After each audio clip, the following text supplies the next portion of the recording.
with Chief Meteorologist Holden LaCroix. Welcome back, and here we are, day 999 of 100-degree temperature. Okay, I'm just kidding, but it is another day of 100-degree temperatures out there. We are at day 5 across the region, which ties our consecutive days of 100 degrees right here across Eugene.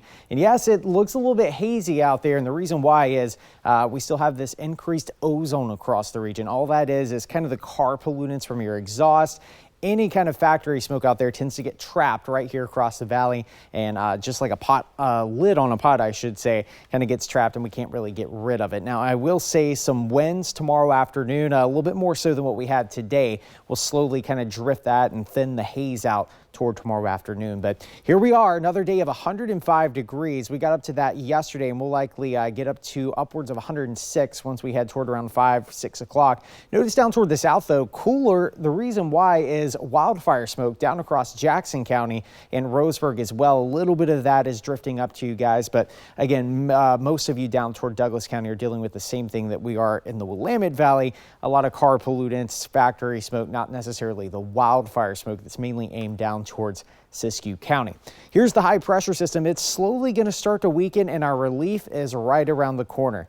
It's not big time relief tomorrow. We're still going to be talking about temperatures in the mid 90s, but we are expecting some breezy conditions, which will help as far as how hot it feels outside. Overnight tonight, here's the fog. Low level clouds starting to develop out toward the Oregon coast like we had this morning. That's going to last a little bit longer in the day, but I will say by the afternoon, when winds start kicking up, you should start to thin things out, and we actually repeat that on Thursday.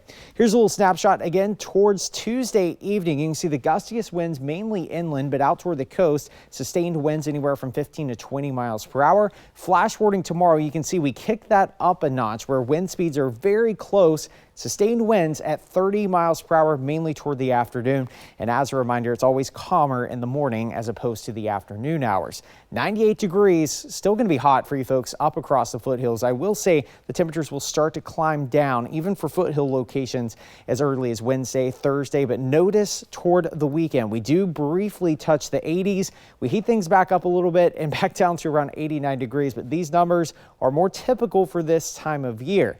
Here's the high pressure system. It slowly starts to pull off to the east. We get some cooling coming in from the north, but it's still only going to shave down the temperatures a little bit. We're kind of looking much further down the pike, and it looks promising toward the end of July. We have this cool pocket of air offshore, and that is going to help regulate the temperatures. That being said, there's always the possibility, and I would guarantee that we will likely see another 100-degree stretch sometime in the summer, probably toward the end of July and August. The Oregon coast is going to be breezy tomorrow. Like I was mentioning, 35 mile per hour sustained winds, possible Thursday, Friday. Sun and clouds will certainly mix back in and out on Sunday and Monday.